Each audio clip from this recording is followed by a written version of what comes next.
मोहनलाल जी दिन भर मजदूरी करके घर लौटते तो बेटे अपने अपने कमरों में चले जाते। तो मोहनलाल जी बेटों से कहते कि थोड़ी देर मेरे पास बैठ जाया करो। तो बहुएं कहती, पिताजी तुमसे पसीने की बदबू आती है, तुम्हारे पास बैठना तो दूर घर में रहना मुश्किल हो जाता है। ये बात जब बेटियों ने सुनी तो वो पिताजी को छत पर ले गई और कहने लगी, आज के बाद अब इधर ही रहना। और नीचे जाकर उन्होंने भाभीियों से कहा, खबरदार आज के बाद पिताजी से ऐसी बात की तो भाइयों ने उन्हें मारना शुरू कर दिया। और थोड़ी देर बाद वो लंगड़ाते हुए छत पर चली गईं। एक दिन मोहनलाल जी का पोता बीमार हुआ। उसकी माँ किचन से बाहर आते ही चिल्लाने लगी। वह उनसे छत पर पैसे मांगने गई तो उसके पैरों के नीचे से ज़मीन निकल गई, क्योंकि आज तो मोहनलाल जी को शाम का समय हो गया था, अंधेरा बिछा गया था। जब वो तेज़ तेज़ कदम बढ़ाते हुए अपने घर की ओर बढ़ रहे थे, वो पसीने से भीगे हुए थे। सांस बुरी तरह से फूल रही थी। जैसे ही दरवाजे तक पहुँचे तो बेहाल हो चुके थे। दरवाज़ा खटखटाया तो दरवाज़ा उनके पोते ने खोला था। मोहनलाल जी को देखकर कहने लगा, दादा आ गए, दादा आ गए। जैसे ही वो उनके साथ लगने लगा, उसकी माँ की चीखती हुई आवाज़ आई थी, अर्पित खबरदार जो तुमने दादाजी से हाथ में मिलाया तो। ये सुनकर मोहनलाल जी ने अपना बढ़ा हुआ हाथ पीछे कर लिया। अर्पित भी कई कदम पीछे हटा। उसकी माँ किचन से ही उस पर चिल्लाने लगी, कहने लगी, अभी मैंने तुम्हें नहला धुलाकर खेलने के लिए भेजा है और तुम हो कि अपने दादा को देखे बिना दादा दादा कहकर गले लगने लग गए हो। देख नहीं रहे कितने पसीने से भीगे हुए हैं और उनके पसीने से कितनी बदबू आती है। ये सुनकर मोहनलाल जी का तो जैसे दिल बुझ के रह गया था। जेब में बच्चों के लिए टॉफियां लेकर आए थे, हाथ वहीं रुक गया। बच्चे भी दादा को देखकर पीछे हट गए और पोती तो नाक चढ़ा पकड़ने लगी। वो 4 साल की थी, कहने लगी, बदबू आती है दादा से, गंदी बदबू आती है दादा से। मोहनलाल जी की आंखों से आंसू बह रहे थे। इसी पसीने को बार बार बहाकर तीनों बेटों को जवान किया था। 2 बेटियां थीं, वो भी अपने घर की हो चुकी थीं और आज दादा से बदबू आने लगी थी। दोनों बहुएं किचन में खाना बना रही थीं। मोहनलाल जी जल्दी से कमरे में गए। अपना वही पुराना कुर्ता निकाला जो रात को नहाने के बाद पहनते थे। ठंडे पानी से नहा धोकर कपड़े पहन कर आए तो बहू तो फिर भी बाज नहीं आई। कहने लगी, मैं तुम लोगों के लिए टॉफ़ी लेकर आया हूँ। बच्चे कहने लगे, यहाँ चारपाई पर रख दिए, हम उठा लेंगे। मम्मी कहती हैं आपसे बदबू आती है। वो कहने लगे, बेटा अभी मैं तो नहा कर आया हूँ, दादा बिल्कुल साफ़ सुथरा होकर आया है। लेकिन पोते कहने लगे, आपके पास से इन कपड़ों से अभी तक पसीने की बू आती है, हमें आपके पास नहीं आना। उन्होंने गहरी सांस ली। पता नहीं कौन सी बदबू थी जो उनके बेटों को भी लगती थी, बहुओं को भी आती थी और पोते पोतियों को भी। वो चुपचाप सर झुकाए अपनी चारपाई पर बैठ गए। टॉफियां बच्चों में बांट दी। बहुओं ने खाना लगाया। तब तक बेटे भी आ चुके थे। बेटे सिर्फ मुंह हाथ ही धोते थे और खाने पर बैठ जाते। इससे पहले कि मोहनलाल जी खाने पर बैठने लगे तो बड़ी बहू कहने लगी, पिताजी भगवान के वास्ते हमें खाना सुकून से खाने दे। आपके पसीने की इतनी बदबू आती है कि बैठना मुश्किल हो जाता है। आप वहीं बैठे रहें, जब सब खाना खा लेंगे तो मैं आपको खाना दे दूंगी। ना बेटे ने पत्नी को डांटा, ना उससे कहा कि क्या बात कर रही हो, हमारे पिताजी के खून पसीने की कमाई से ही हम बड़े हुए हैं। और ना ही बहुओं को ये कहते शर्म आई। पोते पोती भी हंसने लगे, मजाक उड़ाने लगे और बेटों ने भी आंख उठा के पिता की ओर नहीं देखा कि वो भीगी हुई आंखों से ये बातें सुन रहे हैं, सहन कर रहे हैं। वो भूखे प्यासे अपनी चारपाई पर बैठे रहे, जबकि सब लोग खा रहे थे, पी रहे थे, हंस रहे थे, बातें कर रहे थे। लेकिन वो चुप थे। सबके होते हुए भी लगता था कि घर में उनका कोई नहीं, वो अकेले रहते हैं। सब खाना खा चुके थे। रोटी के टुकड़े बचे हुए थे और थोड़ी सी सब्जी रखी हुई थी। जब बड़ी बहू ने मुंह बनाते हुए कहा, पिताजी ये थोड़ी सी सब्जी बची है, इसी से गुजारा कर लें। हे भगवान, इतनी गर्मी है, किचन में तो काम करने का दिल ही नहीं चाहता। ये कहते हुए वो भी अपने कमरे में चली गई। तीनों बेटों के कमरे में एसी लगा हुआ था। खाना खाने के बाद बहुएं अपने कमरे में जाती तो बाहर ही ना आती थीं।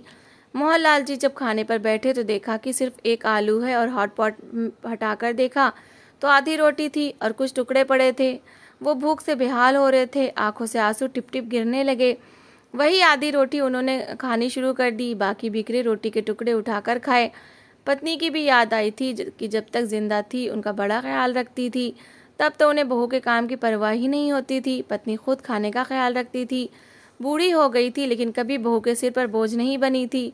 लेकिन अब जब से वो दुनिया से गई थी, मोहनलाल जी को तो कोई पूछने वाला ही नहीं था। वो अभी भी मजदूरी करते थे। खाना खाने के बाद उन्होंने ही सफाई की थी। कुछ ही देर बाद बड़ा बेटा बाहर आया था। कहने लगा, पिताजी वो मजदूरी के पैसे दे दें, इस बार बिजली का बिल बहुत ज़्यादा आया है और आप तो जानते हैं कि हम सब नौकरी करते हैं, लगी बंदी सैलरी आती है। मोहनलाल जी ने गहरी सांस ली, कहने लगे, रुको बेटा, लाता हूँ। अपने कमरे से जाकर अपनी मजदूरी के सारे पैसे बड़े बेटे के हाथ में रख दिए। वो कहने लगा, बस इतने से पैसे? पिताजी, आपसे कितनी बार कहा है कि 2-4 घंटे और काम कर लिया करें, इसमें बिजली का बिल कहाँ से भर पाएगा? आपने तो हमें मुसीबत में डाल दिया है। काश के पढ़ लिख जाते तो कहीं अच्छी नौकरी लग जाती, कुछ तो फायदा होता। आजकल का महंगाई का दौर ऐसा है कि सब कमाएं तब भी कम पड़ता है। बातें सुनाकर वो अपने कमरे में चला गया। साथ ही छोटे बेटे का दरवाज़ा खुला। कहने लगा, पिताजी, वो राधिका की तबीयत ठीक नहीं है, ज़रा बर्तन तो धो दें, वरना पूरा किचन बिखरा पड़ा रहेगा। उसके सर में दर्द है। मोहनलाल जी चुपचाप किचन में आ गए, जहाँ सिंक में बर्तन पड़े थे। चुपचाप बर्तन धोए और आंगन में अपनी बिछी हुई चारपाई पर चादर सीधी की और लेट गए। आसमान पर चांद तारे देखने लगे। आंखों के किनारों से आंसू उमड़ उमड़ कर गिर रहे थे। कैसे ये ईंट गारे का घर उन्होंने पक्का बनाया था, कई बार तो हाथों पर छाले से बन गए थे। सारी जमा पूंजी लगाकर ये बड़ा सा घर बनवाया था, कभी अपने हाथों से तो कभी मजदूरों से करवाया था, ताकि बच्चों को कोई परेशानी ना हो। और आज बच्चे अपने अपनी पत्नी को तो पाल रहे थे, लेकिन मोहनलाल जी की ड्यूटी अभी तक खत्म नहीं हुई थी। उनकी 2 रोटियां अभी तक बहुओं पर इसलिए भारी नहीं थी क्योंकि वो खुद कमाते थे। अभी तक मजदूरी करते थे, ईंटें उठाते थे। अब तो हाथ फटने का एहसास तक नहीं होता था। पाँव की एड़ियाँ साल के 12 महीने फटी रहती थीं और सर्दियों में तो अकड़न के कारण उनसे खून रिसने लगता था।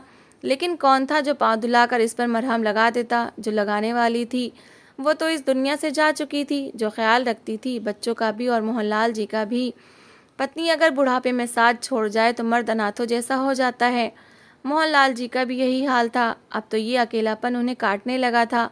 बहुएं ना अपने बच्चों को दादा के पास आने देती थी, न ही बेटों को। एक बार तो उनका जी बड़ा घबराया। खाने के बीच अपने बेटों से कहने लगे, बेटा, कुछ देर बैठकर मुझसे बात ही कर लिया करो। आधी आधी रात मुझे नींद नहीं आती, बेचैनी सी होती रहती है। इस उम्र में तो जी चाहता है कि कोई बातें करे। बच्चों, मेरे साथ कभी कभी लूडो खेल लिया करो, मेरा दिल बहला रहे। बड़ी बहू कहने लगी, लो बात सुन लो पिताजी की। बच्चों ने स्कूल जाना होता है, उनके पास इतना फालतू समय थोड़ी है कि आपके साथ लूडो खेले। और इन लोगों ने भी सुबह सुबह नौकरियों के लिए जाना होता है। आपका क्या है? 10 बजे उठते हैं, नवाबों की तरह नाश्ता करते हैं, फिर काम पर निकल जाते हैं। यहाँ शाम हुई नहीं कि आपने दरवाज़ा पीटना शुरू कर दिया। आपको क्या पता ऑफिस के काम कितने ज़्यादा होते हैं। दिमाग खर्च होता है। 4 ईंटें उठाकर रोज़ के 300-400 लाकर आप यूँ निश्चिंत हो जाते हैं जैसे सारी जिम्मेदारियां खत्म हो गई हों। बड़ी बहू की ज़बान कैंची की तरह चलती थी। मोहनलाल जी ने बड़े बेटे की तरफ देखा, जिसने पत्नी को घूरने तक की कोशिश नहीं की कि ज़रा तो सब ज़बान संभाल के रखो। कहने लगे, बेटा, मैं पेट भरकर खाना तक तो खाता नहीं, जो तुम लोगों का बच जाता है वो मेरे हिस्से में आता है। क्या अब अपने पिता की 2 रोटियां भी तुम लोगों पर भारी पड़ जाती हैं? मैं तो सिर्फ इसलिए कमाता हूँ ताकि घर पर बैठा ना रहूँ, बहुओं को बोझ न लगूं। लेकिन तुम्हारी पत्नी तो अब मेरे खर्चे गिनने लगी है। क्या खर्चा है मेरा साल में? बस होली पर तुम लोग एक जोड़ा बनाकर दे देते हो, फिर तो कई साल बाद पूछता तक नहीं कोई मुझे किसी चीज़ की ज़रूरत है या नहीं। जो पैसे कमाता हूँ लाकर तुम्हारे हाथ में ही तो रख देता हूँ, ताकि तुम लोगों के कमरों में चलने वाले एसी का बिल आसानी से जमा हो जाए।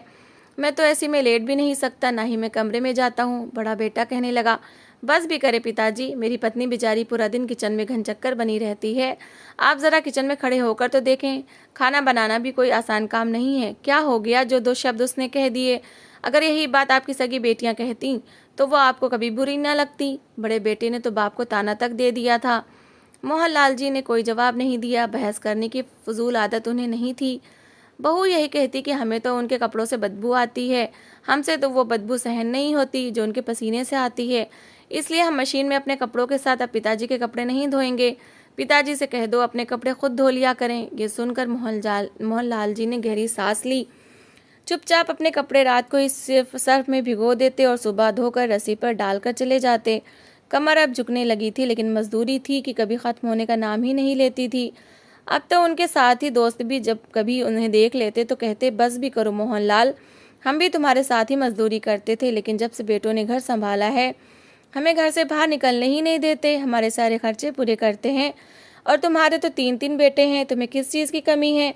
मोहनलाल जी ने कभी भी किसी से बेटों की बुराई नहीं की थी। बस यही कहते थे कि घर में बैठा बोर हो जाता हूँ, काम की ऐसी आदत पड़ गई है, इसलिए दिल ही नहीं लगता, घर बैठकर क्या करूँगा, इसलिए थोड़ी देर के लिए चला जाता हूँ दिल बहलाने के लिए। और मजदूरी कब ख़त्म होती है? जब तक सांस है तब तक काम है। काम मुझे कभी भी बोझ नहीं लगता। एक दिन वो अपनी मजदूरी के लिए जाने लगे थे कि दोनों बेटियां मिलने आ गई। दोनों बहनों को देखकर तीनों भाइयों के मुंह बन गए थे। वो आकर अपने पिता के गले लगी। मोहनलाल जी ने सर पर प्यार किया, नवासों को भी प्यार किया। भाभियाँ कहने लगी, चलो जी, अब ये भी मुफ्त की रोटियां तोड़ने के लिए आ गई हैं। पता नहीं इन लोगों को अपने घर में चैन क्यों नहीं है। दोनों बेटियों के माथे पर बल पड़े थे। बड़ी बेटी कहने लगी, अपने बाप के घर आए हैं, तुम कौन होती हो हमारी रोटियां गिनने वाली? तुम्हारे पति के पैसों की रोटियां नहीं तोड़ते, अपने बाप के कमाए हुए पैसों से अभी भी हम रोटियां खा सकते हैं। बड़ा तिनक कर बड़ी नन ने अपनी तीनों भाभियों को देखकर कहा था। तीनों ने कमर पर हाथ रखा। कहने लगी, ठीक है, फिर अपने बाप से कहो पकाकर भी वही दे। दूसरी बेटी कहने लगी, भगवान भी ने हमें भी हाथ दिए हैं, हम खुद खाना बना लेंगे। अरे बस जबान चलती है तुम लोगों की, जरा भी एहसास नहीं कि कितने महीने बाद दोनों नंदे आई हैं। क्या है कि उन्हें पानी ही पूछ लो। मोहनलाल जी कहने लगे, तुम दोनों चुप कर जाओ, घर तो बहुओं का ही है। वो कहने लगी, पिताजी, यही कह कहकर आपने इन तीनों को सर चढ़ा लिया है, ये घर आपका है। अरे ठाठ से रहा करें, जो आपके सामने जबान चलाया करे उससे बोले कि घर से निकले और अपने किराए का घर लेकर रहे। ये हमारे बाप का घर है, इस पर हमारा भी अधिकार है। छोटी बेटी ने भी दो टूक जवाब दिया था। तीनों बहुएं अपने अपने कमरों में चली गईं। मोहनलाल जी अपने कमरे में गए, 500 का नोट निकाल कर लाए, हाथ कांपने लगे। कहने लगे, बताओ क्या नाश्ता करोगी, क्या खाओगी तुम लोग, मैं तुम्हें बाजार से ला देता हूँ। दोनों बेटियां चारपाई पर बैठ गईं। कहने लगी, आप ऐसा करें कि नुक्कड़ वाली दुकान से पूरी सब्जी ला दें, बच्चों को वो बहुत पसंद है। मोहनलाल जी झुकी कमर के साथ बाहर गए, दुकान से पूरी सब्जी लाकर बच्चों को दी और फिर अपने काम पर निकल गए। रात को जब आए तो नवासों के लिए छोटे मोटे खिलौने उठा कर ले आए। देखकर सबके सब नवासे नवासियाँ खुश हो गए, लेकिन पोते ललचाई नज़रों से देख रहे थे, क्योंकि अपनी माँ के कहने पर दादा के साथ वो लोग बदतमीजी कर जाते थे। रात को खाना दोनों बेटियों ने मिलकर बनाया था। जैसे ही मोहनलाल जी के बेटे अपने अपने ऑफिस से वापस आए, मुंह हाथ धोकर खाने पर बैठे तो दोनों बेटियां कहने लगीं, पिताजी आप भी यहाँ आकर बैठें। ये कहना था कि दोनों बड़ी बहुएं कहने लगी, अरे नहीं, अगर पिताजी यहाँ बैठकर खाना खाएंगे तो हम अपने बच्चों के साथ यहाँ खाना नहीं खाएंगे। इनके पसीने की बहुत गंदी बदबू आती है। मोहनलाल जी अभी तक चारपाई से उठे भी नहीं थे, फिर वहीं बैठ गए। दोनों बेटियों को बड़ा गुस्सा आया। कहने लगी, पिताजी आपने बहुत ढील दे रखी है इन लोगों को। ये सुनना था कि दोनों भाई भी बोल पड़े कि तुम क्या यहाँ पर झगड़ा करवाने के लिए आती हो? अरे अपने घर में रहा करो। ठीक ही तो कह रही है भाभी, पिताजी के पसीने से बहुत बदबू आती है। दोनों बेटियों ने खाना उठाया और छत पर ले गईं और बाद में नीचे आकर अपने बच्चों के साथ मोहनलाल जी का भी हाथ पकड़कर उन्हें भी छत पर ले गईं। बेटियों के साथ मोहनलाल जी ने छत पर बैठकर खाना खाया था। दोनों बेटियां कहने लगी, पिताजी अब आप नीचे नहीं जाया करेंगे, 2 कमरे ऊपर भी बने हुए हैं। कहने लगी, आप यहाँ रहा करें, जितने पैसे आप कमाते हैं कोई ज़रूरत नहीं आपको इन बेटों को देने की, वो आप अपने ऊपर खर्च किया करें। खाने का क्या है, मैं आकर बना दिया करूँगी। आप अपनी फ्रिज भी ऊपर ला कर रख लीजिए, हम दोनों आएंगे और आपके लिए खाना बनाकर फ्रिज में रख दिया करेंगे और आप वो गर्म करके खा लिया करें। इतने बदतमीज़ हो गए हैं ये लोग, उनकी पत्नियों को तो बात करना भी नहीं आता और ना ही इन लोगों के अंदर कोई शर्म है। खुद तो ये बदतमीज़ हैं ही, बच्चों को भी बदतमीज़ी सिखा रहे हैं। दोनों बेटियां अपना दिल जला रही थीं। मोहनलाल जी ने कहा कि चलो ठीक है, जैसा तुम लोग कहती हो वैसा ही कर लेता हूँ। दोनों बेटियां अपने घर जाने से पहले मोहनलाल जी को अच्छे तरीके से समझा कर गई थीं कि खबरदार, जो आपने 1 रुपया भी पोतों पर खर्च की या फिर बेटों को देने की कोशिश की, एसी उनके कमरों में चलते हैं तो बिल आप भरें, आप क्यों दे रहे हैं? क्या 2 रोटियां उन पर बोझ हैं? अगर इतनी ही बोझ हैं तो इतना तो आप अभी भी कमा लेते हैं। खबरदार, जो आपने उनके सामने झुकने की या दबने की कोशिश की। मोहनलाल जी अपनी बेटियों के सामने कुछ नहीं बोले, बल्कि छत पर तो ठंडी हवा आ रही थी, सुकून भी ज़्यादा था। सब लोगों ने वहीं पर चारपाइयाँ बिछाई और सो गए। सुबह बेटियां तो अपने अपने घर चली गईं। मोहनलाल जी ने एक सफाई वाले को बुलाकर ऊपर के कमरों की सफाई करवाई और अपनी फ्रिज भी ऊपर मंगवा ली। दोनों बहुओं के तो जैसे होश उड़े थे। तीसरी वाली भी उन्हें बुरा भला कहने लगी कि क्या ज़रूरत पड़ी थी ज़बान चलाने की, अब तो हमारे एसी के बिल हमारे पति भरेंगे ही नहीं, हमें गर्मी में सोना पड़ेगा। आए दिन नीचे से अब झगड़े की आवाज़ें आती थीं, क्योंकि बेटों के पास पैसे नहीं थे कि वो एसी के बिल भरते और पत्नियों को आदत हो गई थी। आज भी झगड़ा हो रहा था। बड़ा बेटा कहने लगा, आंगन में चारपाइयाँ बिछाओ और यहीं सो जाओ, मेरे पास इतने पैसे नहीं हैं कि एसी का बिल भरूं। दूसरे दोनों बेटे भी कहने लगे, अरे और खर्चे कम हैं क्या, हमारे पास इतनी क्षमता नहीं है, सब ही आंगन में सो। लेकिन बच्चे रोने लगे कि हमें आंगन में सोने की आदत नहीं है। तीनों की पत्नियां भी लड़ने लगी कि हमें अगर इसी गरीबी में रहना है तो हम अपने मायके चले जाती हैं। तीनों बेटे कहने लगे कि तुम्हारी मर्जी है, जहाँ जाना है जाओ, क्योंकि हमारे पास इतने पैसे नहीं हैं। जितनी हमारी कमाई है उस पर गुजारा करना सीखो, क्योंकि हमारे बाप के पसीने से तो तुम्हें बदबू आती थी। जब भी हमने तुम्हें समझाना चाहा, उल्टा तुमने चीखना चिल्लाने लगती थी कि तुम्हारे पिताजी का पसीना बहुत गंदा है, इसकी बदबू हमसे सहन नहीं होती। और ख़बरदार जो तुमने अपने पिता की साइड ली। अब देख लो, पिताजी मुझे कभी 1000, कभी 1500, तो कभी 2000 देते थे, उसी से तुम लोगों के एसी का बिल भर जाता था। ये घर भी पिताजी के नाम है, हमारे नाम नहीं है। अगर दोनों बहनों ने पिताजी को पट्टी पढ़ाकर इस घर से हमें निकाल दिया तो बताओ हम लोग कहाँ जाएंगे? किराए के घर के पैसे हमारे पास नहीं हैं। रहने के लिए बच्चों को अलग कमरा दिया है, हमारा कमरा अलग है। पिताजी तो कमरे में सोते भी नहीं थे, सुबह उठकर मजदूरी पर चले जाते थे। खर्चे बहुत ज़्यादा बढ़ गए हैं, बच्चों की स्कूलों की फीसें हैं, बच्चों का खाना पीना, फल फ्रूट, क्या चीज़ है जो घर पर नहीं आती? तुम लोगों के अपने खर्चे हैं, हम क्या क्या पूरा करें? तीनों बेटे चिल्ला रहे थे। मोहनलाल जी ने अपने कानों में रुई डाल ली और चारपाई पर सीधा लेट गए। अब उन लोगों को एहसास हुआ था जब मोहनलाल जी ने पैसे देने छोड़ दिए थे। पिताजी की 2 रोटियां उनकी 3 पत्नियों पर भारी थीं, बल्कि पिताजी को तो वो खाना देती ही नहीं थी। जो बच जाता था वो खा लेते थे, उसी पर गुजारा कर लेते थे। बजाय ससुर की सेवा करने के उन्होंने एक हंगामा खड़ा कर दिया था कि ससुर के पसीने से गंदी बदबू आती है, इसलिए हम ससुर का कोई काम नहीं करेंगे। कपड़े तक वो खुद धोते थे, बची हुई रोटी खाते थे। आज तक कभी मोहनलाल जी ने थोड़ा भी कष्ट किसी को नहीं दिया था, ना बेटों को ना बहुओं को। बस एक ज़रा सी इच्छा थी कि बेटे उनके पास बैठा करें, बातें किया करें, पोते उनके साथ समय गुजारा करें, ताकि घर में रहने का एहसास हो। लेकिन सभी अपने अपने कमरों में चले जाते थे। वहाँ हंसने की आवाज़ें आती थीं, बातों की आवाज़ें आती थीं, और वो अकेले बाहर बैठे रहते। अपना सब कुछ उन्होंने अपनी संतान पर ही तो लगा दिया था। इस बुढ़ापे में जो कमाते थे बेटों के हाथ पर रखते थे, तब भी बेटों की अकड़ खत्म नहीं होती थी। और आज जब उन्होंने अपनी कमाई बेटों को देना छोड़ दी तो झगड़े फसाद शुरू हो चुके थे। उन्होंने आंखें बंद की और सो गए। सुबह उठकर मजदूरी पर गए। कब से वो एक ही जगह पर मजदूरी कर रहे थे, इसलिए वहाँ के सेठ ने उन्हें कहा कि आप पिछले 30-35 साल से मेरी ही मजदूरी करते हैं और अकेले आप ही बचे हैं जो अब तक मेरा साथ दे रहे हैं। उसने 2 लाख रुपए मोहनलाल जी को दिए थे। वो तो ये देखकर हैरान हुए थे।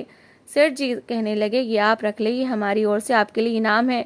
मोहनलाल जी बहुत खुश हुए, अपने पैसे एक रुमाल में बांधे और घर पर आ गए। सब बच्चों को 500-500 का नोट दिया। ये देखकर बहू की आंखें फटी थीं। बाकी के पैसे वो ऊपर ले गए। बड़ी बहू ने पीछे से आवाज़ दी, पिताजी ताज़ा रोटी बनाई है मैंने, और आज तो आपकी पसंद का साग बनाया है, खाना कल लाऊं? आज पिताजी के लिए बड़ा मीठा व्यवहार था, और वो क्यों था ये मोहनलाल जी बहुत अच्छे से जानते थे। कहने लगे, नहीं बेटा रहने दो, मैं खाना बाजार से लेकर आया हूँ, तुम लोग परेशान न हो। वो कहने लगी, कितने दिन हो गए आप अकेले ऊपर खाना खाते हैं, आज हमारे साथ बैठकर खाना खाएं। ये बात दूसरी बहू ने कही थी। वो कहने लगे, नहीं बेटा, मेरे पसीने से बहुत गंदी बदबू आती है, मैं अगर साथ में बैठ गया तो तुम लोग खाना कैसे खाओगी? तुम लोग पेट भरकर खाना खाओ, मेरी चिंता ना करो।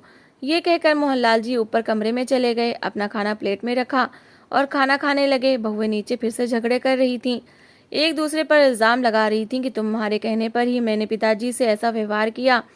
तुम ही कहती थी कि पिताजी के कपड़े मैं नहीं धोऊंगी, उनके कपड़ों से बहुत बदबू आती है और बहुत दाग होते हैं। पिताजी को उनके मालिक ने भर भर कर नोट दिए हैं, अगर यही हम पिताजी के साथ ठीक रहते तो यही नोट हमें मिलते।